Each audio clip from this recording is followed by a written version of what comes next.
하나님의 말씀은 출애굽기 3장 1절에서 12절까지의 말씀입니다. 출애굽기 3장 1절에서 12절의 말씀 찾으셨으면 교독합니다. 제가 먼저 읽습니다. 모세가 그 장인 미디안 제사장이 이드로의 양무리를 치더니 그 무리를 광야 서편으로 인도하여 하나님의 산 호렙에 이르매 여호와의 사자가 들리나무 가운데로부터 나무는 불꽃 안에서 그에게 나타나시니라. 그가 보니 떨기나무에 불이 붙었으나 그 떨기나무가 사라지지 아니하는지라. 이에 가로되 내가 돌이켜 가서 이 큰 광경을 보리라. 떨기나무가 어찌하여 타지 아니하는고 하는 동시에 여호와께서 돌아보려고 돌이켜 온 것을 보시니라. 하나님이 떨기나무 가운데서 그를 불러 이르시되 모세야 모세야 하시매 그가 이르매 내가 여기 있나이다. 하나님이 가라사대 이리로 가까이 하지 말라. 너의 선 곳은 거룩한 땅이니 내 발에서 신을 벗으라. 또 이르시되 나는 네 조상의 하나님이 아브라함이니 하나님 이삭의 하나님 야곱의 하나님이라. 모세가 하나님 쫓기를 두려워하여 그를 가니 여호와께서 가라사대 내가 애굽에 있는 내 백성의 고통을 정령히 보고 그들이 그 간역자로 인하여 부르짖음을 듣고 그 우고를 알고 내가 내려가서 그들을 애굽인의 손에서 건져내고 그들을 그 땅에서 인도하여 아름답고 광대한 땅 젖과 꿀이 흐르는 땅 곧 가나안 족속 헷 족속 아브리 족속 브리스 족속 레위 족속 여부스 족속의 지방에 데려가려 하노라. 이제 이스라엘 자손의 부르짖음이 내게 달하고 애굽 사람이 그들을 괴롭게 하는 학대도 내가 보았으니 이제 내가 너를 바로에게 보내요. 너에게 네 백성이 이스라엘 자손을 애굽에서 인도하여 내게 하리라. 모세가 하나님께 고하되 내가 누구간데 바로에게 가며 이스라엘 자손을 애굽에서 인도하여 내리까. 하나님이 이르시되 내가 반드시 너와 함께 있으리라. 네가 그 백성을 애굽에서 인도하여 낸 후에 너희가 이 산에서 하나님을 섬기리니 이것이 내가 너를 보낸 증거니라. 아멘. 네, 이 말씀으로 하나님을 만난 모세 이런 제목으로 말씀을 나누겠습니다. 모세는 혈기 충천하던 40대 결국 애굽에서 아무 일도 하지 못하고 살인자의 낙인을 지켜가지고 바로 왕의 얼굴을 피해서 미디안 광야로 도망하게 됐던 모세를 보게 됩니다. 모세가 도망친 로정을 보게 되면요, 미디안까지 그가 애굽에서 살던 그 지역에서 고센 땅 람셋 그 지역에서 미디안 광야까지 왔다면 그 거리는 그때 당시로 치게 되면 굉장히 먼 거리입니다. 그때야 말 타고 다닐 그 시대이므로 모세는 말 타고 간 것도 아니고 혈혈단신으로 지팡이 들고서 걸어서 갔다면 쉽게 얘기하면 북한 남행에서 저 부산까지 끝까지 걸어갔다라고 생각해도 거리가 비슷할 겁니다. 그런 로정을 걸어서 그렇게 바로의 얼굴을 피해서 미디안 광야로 가는데 거긴 단지 육지 길도 아니고 가다 보면 바다도 있고 뭐 강도 있고 지금처럼 도로가 잘 뚫리고 교량이 있는 것도 아니고 어떻게 그 모진 그런 길을 모세가 미디안까지 갔을까라는 것들을 우리가 살펴보면서 또 그 가는 시간이 얼마나 걸렸을까 거기에 대한 기록은 없습니다만은 다만 오늘 본문의 말씀 보게 되면 끝절에 12절에 하나님이 가라사대 내가 정녕 너와 함께 있으리라. 내가 백성을 애굽에서 인도하여 낸 후에 너희가 이 산에서 하나님을 섬기리니 이것이 내가 너를 보낸 증거니. 지금 가장 중요한 것은 지금 모세가 하나님을 만난 그 호렙산, 그 호렙산에서 네가 여기에서 나를 섬길 것이다. 이스라엘 백성이 여기에서 나를 섬길 것이다. 그래서 참 이 사람이라는 건요, 한번 갔다 온 길을 잘 가게 돼 있습니다. 그 경험적으로. 그래서 저는 이스라엘 백성이 출애굽한 그 로정이 모세가 바로 왕의 얼굴을 피해서 도망쳐 나온 그 로정으로 오지 않았나라는 그런 생각도 하고 있습니다.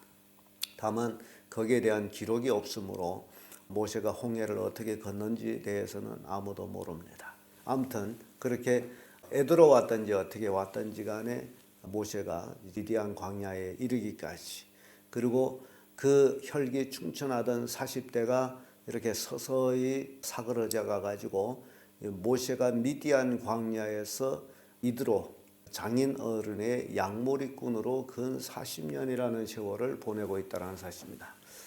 그럼 모세의 나이가 얼마가 되죠? 애굽에서 40년, 미디안 광야에서 40년, 그러니까 80세 되는 그런 시기입니다. 그러니 오늘 본문의 말씀을 쭉 보게 되면요, 모세가 80세 로인이 될 때에 비로소 하나님의 부르심을 받습니다. 하나님을 만납니다. 그러니 모세는 그 혈기 왕성하던, 그리고 혈기 욱하던 그런 것들이 40년간 이제 양몰이하면서 다 사그러지고, 이제는 그 인생이 애굽에서 배운 학문도 뭐 무예도 아마 아무 의미 없는 그런 인생으로 접어들 때에 하나님이 부르십니다. 그래서 오늘 하나님을 만난 모세, 그 첫째가 하나님의 부르심을 받는다라는 겁니다. 1절에서 5절의 말씀인데, 5절의 말씀 보게 되면 하나님이 가라사대 이리 가까이 하지 말라. 너희 선 곳은 거룩한 땅이니 내 발에 신을 벗으라.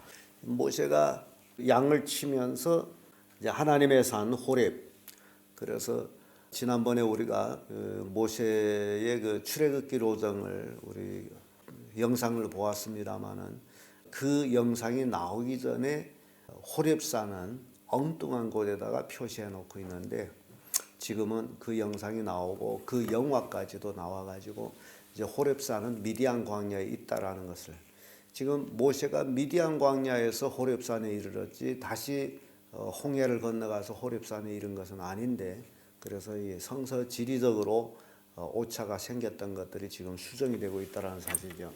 근데 모세가 그 호렙산에 이르렀을 적에 이상한 광경을 봅니다. 떨기 나무에 불이 붙었는데 불만 엄청 붙고 있는데 나무는 타지를 않아요. 그래서 세상에 모세가 나이 80이 되면서 세상에 이런 광경을 처음 보는데, 그래서 더 가까이 가려고 할 때에 하나님의 음성을 듣습니다. 가까이 하지 말라. 내가 선 곳은 거룩한 땅이니 내 발에 신을 벗으라. 여호수아 5장 15절의 말씀 보면 여호와의 군대 장관이 여호수아에게 이르되 내 발에 신을 벗으라. 내가 선 곳은 거룩하니라. 하나님이 함께하고 그 있는 곳에서 부를 때는 꼭 신발을 벗어라, 신을 벗으라. 데살로니가전서 4장 7절에 보면 하나님이 우리를 부르심은 부정케 하심이 아니요 거룩케 하심이니라는 말씀이에요. 거룩한 하나님이시기 때문에 하나님이 부르심을 받은 자는 또한 거룩하게 삶을 산다는 겁니다. 오늘날 우리는 교회를 에클레시아라고 헬라말로 말하고 있습니다. 하나님의 불러서 빼낸 물이라는 거죠. 따로 모인 물이 거룩한 물입니다. 그러니 그리스도인들이 진정 하나님의 부르심을 받고 예수 그리스도를 믿고 구원받아 하나님의 자녀가 됐다라면 거룩한 하나님의 부르심을 받았기 때문에 역시 거룩한 성도가 되어야 된다는 겁니다. 성경은 성도를 거룩한 성도, 왕 같은 제사장, 그의 소유된 백성이라고 베드로는 고백을 합니다. 여러분들이 나는 누구다? 거룩한 성도, 하나님의 자녀. 그래서 나는 세상 사람과 다르다. 세상에 부르심을 받지 못한 사람과는 다르다라는 것을 꼭 명심해야 됩니다. 아무리 세상에 관직이 높고 뭐 학문이 많고 뭘 가진 것이 많다 할지라도 그는 나와 다릅니다. 나는 하나님의 자녀고 그가 하나님 믿지 않으면 그는 지옥으로 가게 되어 있습니다. 그러니까 우리는 누구 앞에 있든지 우리는 하나님의 자녀인 것만큼 당당하게 우리는 살아야 되고, 비굴하게 할 필요가, 돈 앞에 비굴한 것보다도 더 정말 비굴한 건 없지 않을까 생각합니다. 하나님의 자녀는 어디 가든지 당당해야 돼요. 모세가 이렇게 하나님의 부르심을 받습니다. 내 신발을 벗어라. 발은 더러운 곳에도 많이 다닌 곳이죠. 베드로후서 1장 10절의 말씀 보면 너의 부르심과 택하심을 굳게 하라. 너희가 이것을 행한즉 언제든지 실족지 아니하리라. 이제 하나님의 부르심을 받았으면 그 부르심에 굳게 하라. 흔들리지 마라. 그래야 실족지 않는다. 하나님의 자녀인지 마귀 자녀인지 자기 스스로 분간 못하게 되면 하나님의 부르심을 받은 것은 아니죠. 하나님의 부르심에는 분명합니다. 모세가 하나님의 부르심을 받듯이 이렇게 분명한 부르심을 받고 있다는 사실이에요. 여러분들 다 하나님의 부르심을 받으신 줄로 믿습니다. 그렇다면 그 증거가, 그 부르심의 증거가 하나님을 섬기는 겁니다. 하나님께서 모세에게 바로 그 얘기죠. 너의 선 곳은 거룩한 땅이니 내 신의 발을 벗어라 해놓고 12절에 와서 하나님이 가라사대 내가 정녕 너와 함께 있으리라. 내가 백성을 애굽에서 인도하여 낸 후에 너희가 이 산에서 하나님을 섬기리라. 이것이 내가 너를 보낸 증거니라. 자, 부르심을 받은 증거는 하나님을 섬기는 것이에요. 우리가 늘 예배해서 하나님을 섬기는 그것들은 우리가 하나님께로부터 부르심을 받았다는 증거라는 사실이에요. 근데 하나님의 부르심을 받았다 하면서도 예배를 하지 않는다라는 것은 그가 진정 부르심을 받은 것이 아니라는 겁니다. 진정 부르심을 받은 자의 증거는 예배예요. 예배. 사나 죽으나 예배입니다. 생명 걸고 예배를 하는 것. 하나님은 그렇게 예배를 하게 하기 위해서 부르셨다라는 사실이에요. 이스라엘 백성이 이 산에서 나를 섬기리라. 이게 우리에게 주는 교훈이에요. 두 번째로 하나님을 만난 모세는요. 하나님의 비전을 듣습니다. 6절에서 8절의 말씀인데 8절의 말씀 보면 내가 내려와서 그들을 애굽인의 손에서 건져내고 그들을 그 땅에서 인도하여 아름답고 광대한 땅 곧 젖과 꿀이 흐르는 땅 곧 가나안 족속, 헷 족속, 아모리 족속, 히브리 족속, 히 족속, 여부스 족속 지방에 이르게 하노라. 지금 하나님께서 모세를 부른 목적은 분명합니다. 네가 애굽에서 내 백성을 인도하여 내서 이 산에서 나를 섬기고 그리고 이제 가나안 땅, 광대한 땅이라고 해요. 그곳으로 인도할 것이다. 근데 그 땅은요. 아브라함 때 하나님이 약속하신 땅이에요. 하나님께서 아브라함에게 나타나 가지고 너 동서남북을 바라보라. 그래서 아브라함이 높은 산에서 동서남북을 쫙 가나안 일대를 바라볼 때 네가 보는 이 땅을 너와 내 자손에게 주리라. 그 약속을 하나님은 이행하시는 분이시다. 하나님은 약속하신 것을 절대 번복하지 않고 그대로 이행합니다. 그래서 하나님께서 모세를 부르시고 그에게 하나님의 비전을 보여주고 모세가 하나님의 비전을 이루는 일꾼이 되게 하는 것이 하나님의 뜻이에요. 오늘날 우리도 하나님의 부르심을 받았어요. 믿습니까? 그렇다면 우리는 하나님의 비전을 우리가 알아야 되겠죠. 그게 뭡니까? 이게 우리가 하나님의 비전을 모르고 자꾸 하나님 앞에 와서 하나님 자기 소원만 내 것만 들어주세요. 그런 그 이방인의 그 종교인 삶을 살고 있어요. 어쩌냐게도 주의 일꾼이라는 제목으로 우리가 말씀을 나눴습니다마는 종교인의 삶은 하나님 앞에 나와서 그들이 믿는 종교 신에 와서 손발을 싹싹 빌면서 자기 소원을 아뢰는 것이 종교인의 삶이고 하나님의 비전을 알고 그 비전을 이루려고 하는 것은 나에게 복을 달라고 삭삭 비는 것이 아니고 하나님 내가 여기 있사오니 나를 써주십시오 라는 것이 신앙인의 모습이에요. 우리가 이 땅에 태어날 때 하나님 앞에 뭐 삭삭 빌면서 내가 이 땅에 태어나서 무엇을 먹을까 무엇을 입을까 무엇을 마실까 염려하기 하면서 태어난 건 아니에요. 태어났더니 하나님께서 모든 것을 다 예비해 주셨어요. 그래서 우리가 하나님의 비전을 알아야 됩니다. 예수님께서는 제자들한테 분명한 자기 비전을 가르쳤어요. 너희는 가서 모든 족속을 제자를 삼아 아버지와 아들과 성령의 이름으로 침례를 주고 내가 너에게 분부한 모든 것을 가르쳐 지키게 하라. 이게 예수님이 비전을 우리에게 주신 거예요. 우리가 이 땅에 살아가는 것은 꼭 한 가지 그 외에는 없습니다. 오로지 모든 족속으로 제자를 삼아 아버지와 아들과 성령의 이름으로 침례를 주고 하나님 말씀으로 그들을 가르쳐서 또 지키게 하는 것. 그게 우리가 할 일입니다.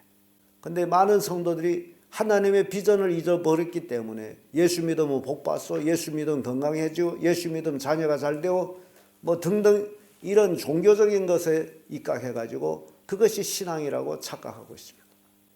하나님이 모세를 부르신 것은 모세에게 어떤 복을 주려고 부른 것이 아니라 뭘 주려고? 네가 내 백성을 이곳에 인도하고 이곳에서 이 호렙산에서 나를 섬기고 그 다음에 가나안 땅, 일곱 족속이 사는 그 가나안 땅, 그 광대한 땅으로 인도해 드릴 것이다.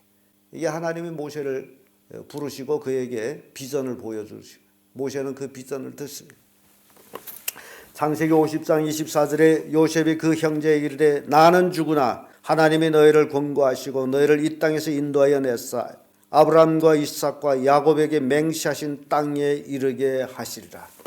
계속 하나님의 비전은 하나님이 직접 말씀하신 것도 있지만은 그의 자녀들을 통해서 후손들에게 계속 이어지고 있습니다. 아브라함이 이삭에게 말했고 이삭은 야곱에게 말했고 야곱은 요셉에게 말했고 요셉은 죽으면서 온 이스라엘 백성들한테 이제 나는 죽지만은 하나님은 정녕 너희를 이 땅에서 인도하여 낼 것이다. 아브라함과 이삭과 야곱에게 약속하신 그 땅으로 인도할 것이다 라는 비전을 제시해 주고 있습니다.